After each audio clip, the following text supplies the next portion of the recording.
One of the cool things at Root is we have a lot of different roles. There are people that help on the back end of how do we actually open accounts? How do we transfer assets? Then there's people who are actually leading these conversations with clients, many of you listening or those who are inquiring about becoming a new client.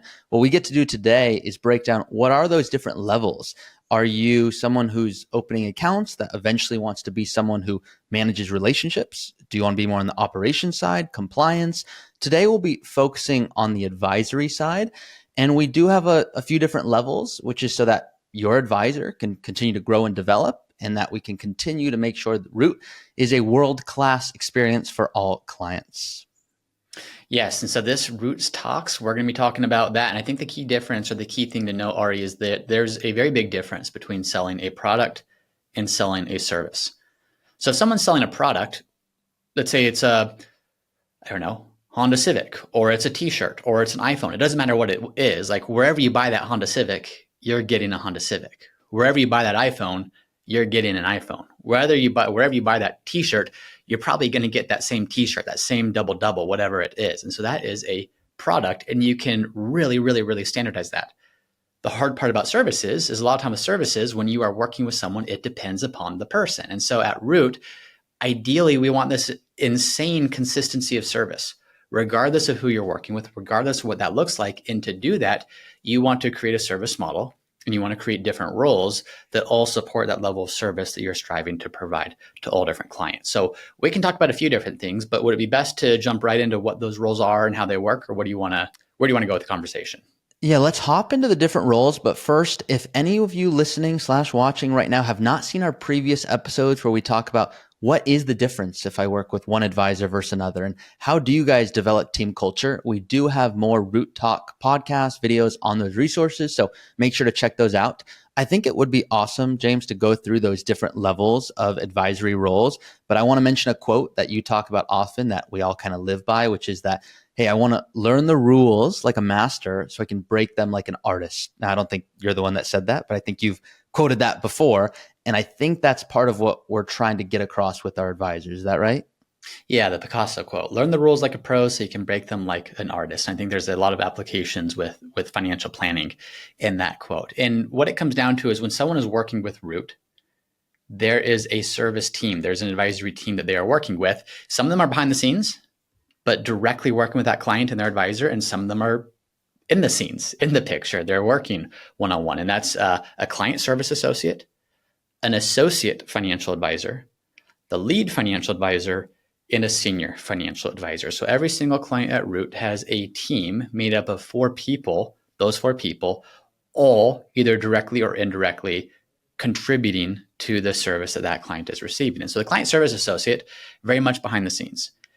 And I say very much behind the scenes, there are a lot of times where they're interacting with the client themselves, but they're helping to open accounts. They're helping to make sure money movements are happening. They're helping to make sure that beneficiaries are updated when they need to be updated. They're making sure that distributions are going out or contributions are coming in, or all the things behind the scenes that need to happen. Those are taking place. Our databases are staying up to speed. Above that is associate financial advisor. The associate financial advisor, they are supporting the lead financial advisor. So I'll actually skip here. The lead financial advisor, that is the advisor people are working with. They have the one-on-one relationship. They are delivering advice. They're delivering recommendations. They are the ones that are responsible for essentially saying, you need to understand at a very deep level the goals and desires this client has, and then be the one delivering the recommendations using the tools, the resources, the frameworks we have internally to help move them closer to that desired end game, that desired life that they want to live for themselves. So that is the lead financial advisor's role, but they have an associate financial advisor as well. And that's very much the person who is learning the rules like a pro, who's studying to get their certified financial planner examination, who's going through the internal things we have at Root, whether it's Root University, whether it's specific trainings, whatever it might be. They are learning the things behind the scenes while simultaneously supporting the advisor, the lead financial advisor, to make sure that there's a team helping to do all of those different things. And then finally, at the top, there's the senior financial advisor. And at most firms, senior advisor just means you develop business.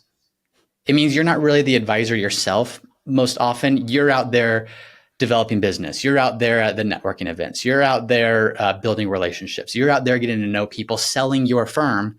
And then you bring a client in and you have other advisors actually doing the service work. That is not Root's model. Root's model is the senior financial advisor is very much a player coach. They have their own clients. They're also responsible for the training, the development, the coaching, the team cohesion of the team that they are supporting, because we believe that that creates just a better environment for advisors, for the team, and ultimately that creates a better environment and service model for clients. Beautiful. So is this just so that if, let's just assume I'm a lead financial advisor in this example, is it so if I'm sick that a client could go, oh, Ari's out, I'll just call someone else and then they'll probably know my situation? Is the associate on every meeting? Does the senior just show up sometimes? How does that work? It's for a lot of different reasons. One is, yeah, I guess that could be one benefit. Or you're out sick and you have an associate financial advisor and someone needs an answer to their question. Well, great. Ari's not this sole person that has the information about your plan and someone else can get you an answer. But I think the bigger thing is, I think you don't realize, I didn't realize this coming into the industry. I just thought, okay, cool. You're a financial advisor. You make recommendations all day and that's your job. You don't really realize how much project management goes into it. Okay, we're doing this thing and we got to stay on top of it. And there's different deadlines. We might need to do some things within a month and we got to do some things within a year. And we got to stay up to date with important milestones, reminders. Like there's a project element aspect to it. Part of it is just an organizational aspect. If the client has a million different things going on, how do we help them to prioritize what we should be working on now and what needs to be almost like on a to-do list in the future of things to implement, but it's not the biggest priority today. Some of this is just, are we effectively capturing notes within meetings? Are we effectively drafting follow-up emails? Are we effectively keeping our systems up to date? After a meeting, Ari, you've told me about these changes that you have and your family has, and well, are we accurately updating our financial planning projections? Are we updating our systems? And so all these things that really don't have anything to do with me recommending what stock or bond to buy, they need to be happening. And so having that advisory team, specifically the lead financial advisor, the associate financial advisor, and the client service associate, very much is helping to ensure all these moving pieces are gathered, collected, organized, and ultimately implemented so that you can accomplish what's important to you. And then the senior financial advisor is there to say, look, if you have something that's a little bit more complicated, if you have something that you need more guidance on, if you have whatever the case might be, they're there for a resource. And that's one of the goals there. But more importantly, it's that coaching. It's that how can we ensure that everyone at Root is continuing to grow and to develop, because we're all very growth minded. And we talk about this a lot, but the best way we can serve our clients really, really well is by serving our team really, really well and ensuring that everyone's continuing to get development and mentorship and coaching so that as we all get better, going back to the product versus service thing, we are a service. We are the product. And so the better the advisor, the better that relationship, the better the experience is going to be for clients. Over 4 years ago, I was James's associate advisor. And at first, I remember you being like, oh, this is going to be so helpful. You're going to help take notes. And I was like, I hope. I just want to be helpful. And then you started to say, hey, it's really nice. It might not seem like a big deal, but you taking notes allows me to be fully present in that conversation. And so, yes, I'm taking notes, but I'm also learning, okay, when do you know when not to say something? When do you know when to truly take a pause and listen and say, hey, this is actually a time where naturally I might want to interject, but it doesn't make sense to. So that associate is learning from the lead as to how do we act at Root. And I know we've brought it up in a previous episode, but can you allude, James, back to kind of that farm system, that baseball analogy about how we want to grow here at Root? Yes. The consistency of experience clients have at Root is something that's very important and top of mind to us. Meaning, whether you're working with Chris or with Chelsea or with JJ or with, you fill in the blank, different person, different personality, but that experience should be the same. In the same way, if you're going to buy a double cheeseburger from McDonald's, that should be the same whatever McDonald's you go to. If you're going to go to get a coffee at Starbucks, that should be the same whatever Starbucks you go to. And so if you are saying, oh, great, we're going to grow a financial advisory business, let's just go hire really great advisors. Sure, that's one aspect of it. But if they all have different experience, working with different types of clients in a different way, different investment philosophies, different planning approaches, different even maybe values and philosophies towards money itself, you're not going to create a great client experience. Maybe some clients might have a great experience, but it's going to be very different. It's not going to be consistent. It's going to be, okay, you have an all-star advisor because they naturally know the way things should be done, and you have a few other advisors that just aren't so great. And so we say, okay, we could grow by bringing on quote unquote free agents, just hiring great advisors. And that is a part of what we're doing. But we make really, really, really sure that advisor could step into what we're doing and hit the ground running based upon where they've worked, what their experience has been like, what types of clients they've worked with, the planning softwares and tools that they have used, their investment philosophy. They go through a mock kind of client call where I'll role play with them and kind of hit them with really tough questions about, I'm going to pretend to be a client and really gauge how would you handle this conversation? What type of advice would you deliver? And so that is happening, but ideally we're not bringing on free agents to grow. Metaphorically speaking, we're building our farm system. So baseball season is about to start. And with baseball, yes, you might go sign a free agent and bring them onto the team, and they may or may not be a good fit. But ideally, can you get great people on the team? Fresh out of high school, fresh out of college, whatever it might be, you get a great farm system because then you can develop them and coach them, and you can teach them the ways of working, the philosophies, the planning approaches, the things that you do, so that what you're doing is you're getting these people with amazing capacity to learn. These people have amazing character, amazing work ethic, amazing just personality traits.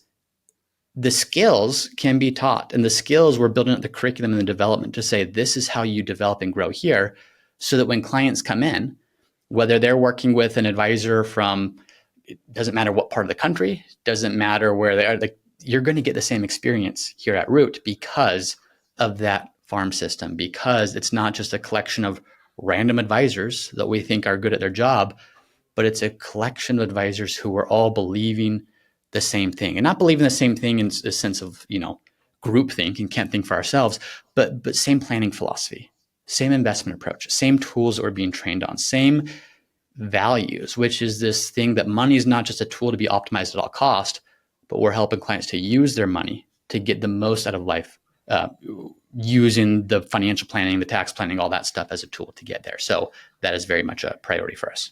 What are some of the key metrics, whether it be years of experience or competency or to become a financial advisor at Root? Yeah, there's a number of them. If someone's an associate financial, so we have associate financial advisor level 1, associate financial advisor level 2, kind of like a transitionary role, and then lead financial advisor role. And for each, we have different requirements that people have to meet. One is simply time requirement. So there just has to be a certain amount of time in each role to feel like, yes, you can fully absorb this. You have seen enough meetings. You've seen enough of this in what we might call second chair, watching someone else run the meeting, but you're getting to observe. Beyond that, there's other things, basic licensing requirements, Series 66, Series 65, and some of those earlier roles. To, if you want to be a lead financial advisor, you have to have your certified financial planner designation. There's a lot of our advisors that have designations even beyond that, but that's just a core requirement. We have our own internal training and development. And to go from that associate financial advisor role to a lead financial advisor, you've got to complete our investment curriculum, our planning curriculum. You've got to go through a mock presentation where our head of planning is going to take you through that and see how would you perform guiding someone through our Sequoia system, where we're doing a lot of role play to make sure, can you properly do this? We're doing a lot of that to make sure that when a Root advisor is speaking to the client, it's not their first at bat. It's not their first time doing this. We're not training advisors by saying, hey, here's a few clients. See how there's a lot that goes into that, so that by the time someone is an advisor, it feels very organic and natural in a continuation of what they're already doing. Not to mention that I mentioned there's different levels of associate advisor. At each level, you're progressively doing more and more for the client. It might start as simple as take notes, update the systems, draft follow-up emails after meetings. Then it might move to don't just update our systems, but before the next meeting, run the planning projections and come back with recommendations. Now, the lead financial advisor is still going to go back and double check and run their own, but it's just a way of helping you to start learning and developing and growing with the supervision of another lead advisor. it might grow to, hey, once you're really good, you're running aspects of certain meetings as an associate advisor with the lead financial advisor there, and very much coaching and making sure that everything is prepped for that. So by the time someone becomes a lead, it's not this giant jump from where they were before. It's just a very natural progression to being able to fill that role themselves. Love it. And then my final question, and then of course anything you want to add on here, is we have a lot of people that reach out and they will say, how do I know I'm going to get the experience that Root talks about? I know you guys have these different levels that you guys are so excited about. And there's okay, you're a client service associate, then an associate, and then a lead advisor and a senior advisor. And I'm sure you have checks and balances, but just how do I know I'm going to get that Root vibe? Is James personally going to be in every single meeting? Well, no, that's what we're going over today is there's that senior advisor role who's helping that lead advisor role with maybe some more complex cases or other variables. And James and I are very careful when it comes to selecting that senior advisor role. But that ultimate question, and part of this you can answer, James, I'm sure through metrics and things going on in your brain right now, but also is there a kind of just gut answer from, hey, how do I know I'm going to get the Root experience? How would you answer that? When we were much smaller and there's just a handful of us, yeah, I was in almost everything or a part of it. As you were transitioning from being an associate financial advisor to a lead financial advisor, we were meeting all the time. We were reviewing that together. We were going over questions. And so at the beginning, it was very much that. And I think from the very beginning, there's been this huge focus and intentionality around bringing the right people on and training the right people, because that creates this culture where now as new people come on, there's an entire team that can coach and develop and train and help and support in that. Not to mention that as people come on, just there's a lot of people that want to work at Root, which is amazing. So we feel like we get to hand pick the best. I mean, it's a hard process hiring people because we have to say no to people that would be awesome at Root. But we have to be super selective because there's only so many roles to fill as we grow. We're growing fast, but we're growing very sustainably. We get great people. And a quote that I love is the best version of I should be better prepared with some of these quotes, but something along the lines like, hey, this isn't an environment where you have someone telling you what to do and you have to check these boxes and you have to do things. We talk a lot about not having cookie cutter advice. Well, how do you do that? You equip the best and the brightest to, going back to the quote you mentioned, they have learned the rules like a pro. Now they can break them like an artist. Break them, not saying break the rules in the negative sense, but break the rules of traditional textbook finance to say, how do we not optimize for the almighty dollar, but optimize for a life well lived? How do we do the best work when it comes to investing and retirement planning and tax and all that stuff, but only in service to a better life for our clients? And so when we equip advisors, when we train advisors, when we develop them, and we start with the best of the best already, we want them to have freedom to be able to serve clients in the best possible way. So yes, there are guardrails. There's a framework. We talk a lot about our Sequoia system of here's the onboarding process. Here's how we build out a plan. Here's tools, and here's guardrails, and here's checklists to be part of that. But ultimately, if you want the best possible product, you're not handcuffing your advisor to saying, okay, that client is this age and this risk tolerance, therefore they get this portfolio, no ifs and buts about it. That's not a good experience. Instead, bring on the best, give them tools and resources and trainings and development, and then let them be an excellent advisor to their clients. And we've built this culture and this system to where that just grows as we grow, because we are adding more and more awesome people to what I want to believe is a really awesome service we provide to our clients. Love it. Anti-cookie cutter. Anything else you want to leave people with, James? I think we mentioned this a lot, but like, why are we talking about this? Who cares? Just guys, talk about the Roth conversions, talk about the investing. There is so much of that. And a lot of people listening to our shows, they're do-it-yourselfers, which is awesome. Like this episode is maybe not super relevant to you, but a lot of people who listen to our shows, they have these types of questions, which is why we're leaning into this a bit more is, well, what's it going to be like when I work at Root? Because there's a very big difference from providing really great education, which I think a lot of people do, versus building a business that can deliver these types of services to a large number of people. And so what we want to say is like, hey, we're treating the business side way more seriously even than we treat just the content, which I think we do really well, to say, look, this is education, but how do we take this stuff and how do we create the vessel by which we can deliver that to individual clients, this stuff really matters. It might not seem like it does. It might just seem like you need to go to the firm that has a brand name or that has advisors with X number of years experience or has, whatever the case might be. But this is how you build an excellent client experience, is by focusing on these things, which are career paths, which are training and development, which is the right service team, which is these things, so that when a client walks in the door, they're not going to think about any of this, but it's happened behind the scenes, which now allows them to get that experience that they're ultimately looking for if they're going to work with an advisor. Amazing. And I know, having seen my parents interview multiple advisors, part of this is, look, I'm just going to sleep better knowing you guys are being intentional about this, because some firms you might just go, look, they said all the right things, but I don't really know why. I can't explain it. It just doesn't feel like it's it. And I know I felt that way when I've gone in for a consultation to get a surgery and I go, hey, that surgeon, they said all the right things. I just don't know why. I just don't feel, versus if I knew, hey, this is the process they go through, might be a little bit more kind of intensive than many of you are even looking for. For those few that go, wow, this is exactly what I needed. I don't know the exact metrics, James, but sounds crazy to say, but some millions of people watch our videos online. And I don't know exactly how many clients we have, but somewhere in the range of 450 to 500 clients, somewhere in there. That's where we're doing our best work. So it's awesome because we get to help a lot of you guys. And this is just an additional episode. It's not keeping us from doing anything else we're doing. But for those of you who have expressed interest, this is why we're making these. This is why we're making it. And our mission is this, to help as many people as we can, a lot of which will never actually work with Root. But we've designed other things. So glad you're listening to the podcast or this YouTube channel, whatever you're tuning in on. Join the Root Collective.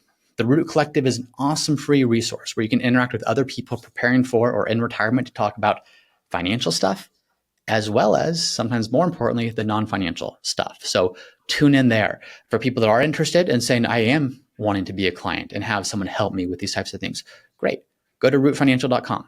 Click on the button that says see if we're a fit. But what we're trying to do is create multiple ways, whether it's podcasts and YouTube videos, whether it's the community, the collective, whether it's working with us on a one-on-one basis. How can we help to solve a problem, which is people not feeling confident or prepared to go into retirement, or worse, ending their retirement or getting to the end of their life feeling, I missed it. I wasted so much of what I could have done because I didn't have a plan that would help equip me to pursue the things that I actually cared most about. So something we care a lot about, and it's just something that we're creating multiple avenues to help reach people with, this being just one of them.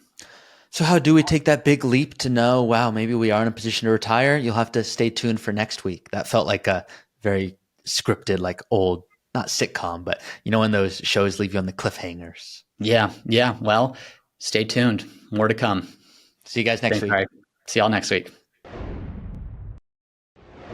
The information presented is for educational purposes only and is not intended as an offer or solicitation for the sale or purchase of any specific securities, investments, or investment strategies. Investments involve risk and are not guaranteed.